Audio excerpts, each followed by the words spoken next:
Monique Pinson-Charlot nous a rejoint sur le plateau de 64 minutes. Bonsoir. Bonsoir. Bienvenue et merci d'être avec nous. Vous êtes sociologue, spécialiste de la haute bourgeoisie et des élites sociales. Vous avez notamment dirigé le CNRS. Vous êtes l'auteur avec Michel Pinson, sociologue également, du livre « Les prédateurs au pouvoir, main basse sur notre avenir ». C'est publié aux éditions textuelles. Alors avant d'évoquer votre livre, une question peut-être plus personnelle, Monique Pinson-Charlot, et c'est d'ailleurs toujours lié à la politique. Vous avez décidé de passer de la réflexion à l'action politique puisque vous serez candidate au mois de juin prochain aux législatives françaises, précisément dans les Hauts-de-Seine, en banlieue parisienne, face à la droite.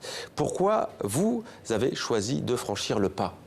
Ça m'a paru un moment intéressant, à un moment où les partis traditionnels ne sont même pas présents au second tour, de montrer qu'une candidature citoyenne d'une chercheuse, d'une sociologue qui est spécialiste avec son mari des familles qui s'accaparent toutes les richesses et tous les pouvoirs, à un moment où notre sociologie est complètement en phase avec l'actualité la plus brûlante de notre pays, que cette cohérence pouvait provoquer justement un désir de populariser, de transmettre plus d'informations sur cette approche, cet engagement sociologique, je dirais. Et quand on connaît vos travaux sociologiques, les vôtres et ceux de votre mari, ce n'est pas étonnant d'apprendre que vous êtes soutenu notamment par le Parti communiste français. Non, c'est une candidature sans logo, ouais, qui est soutenue par un certain nombre d'associations, de partis politiques, une candidature citoyenne sans logo, une candidature de rassemblement, une candidature étrange par rapport au fonctionnement de la classe politique, ouais, mais juste une candidature qui ressemble beaucoup à celle de François Ruffin. Dans la Somme. Candidature citoyenne, alors on le sait, ça fait débat dans cet entre-deux tours. Jean-Luc Mélenchon n'a pas donné de consigne clairement de vote. Vous avez décidé de ne voter ni pour Macron ni pour Le Pen, me semble-t-il. Est-ce que vous pouvez nous le confirmer, nous dire pourquoi ? Non, j'ai changé d'avis. J'ai changé d'avis parce que, compte tenu de l'évolution depuis le premier tour, ouais, je vais voter vraiment contre Madame Le Pen. Voilà, je vais voter contre Madame Le Pen. Sans préciser si vous voterez blanc ou pour Emmanuel Macron. Non, mais en je tout cas, ne voterai pas pour Emmanuel Macron. Mais vous voterez contre Marine Le Pen. Voilà. Alors, Trump, Fillon, Le Pen, Macron sont, dites-vous, les représentants du système capitaliste dans sa phase néolibérale. Pour que nos téléspectatrices et nos téléspectateurs comprennent bien, c'est quoi cette phase néolibérale ? C'est la phase où la finance, les financiers prennent tous les pouvoirs, c'est-à-dire l'argent devient une arme de destruction massive et dicte sa loi aux politiques qui sont soumis aux lois désormais des financiers. Alors évidemment, avec Emmanuel Macron à la candidature suprême, c'est tout à fait exemplaire de notre sociologie, mais aussi sur les médias, dans le domaine de l'art. Je veux dire, c'est une forme de prédation qui ne connaît pas d'obstacles, qui ne connaît plus de frontières et qui spécule aussi bien sur le réchauffement climatique que sur l'art, sur la culture, sur la démocratie. Sur l'aide sociale aussi, dites-vous, en tout cas sur les aides à la personne, plutôt avec une financiarisation. Vous parlez aussi de la taxe carbone, s'agissant de l'écologie. Comment ce système a-t-il pu émerger ?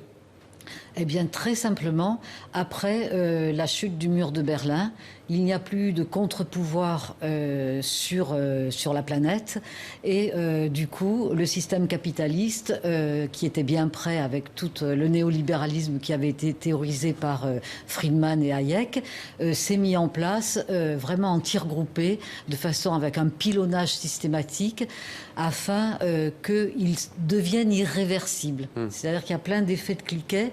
Comme les traités européens, on ne peut pas revenir en arrière.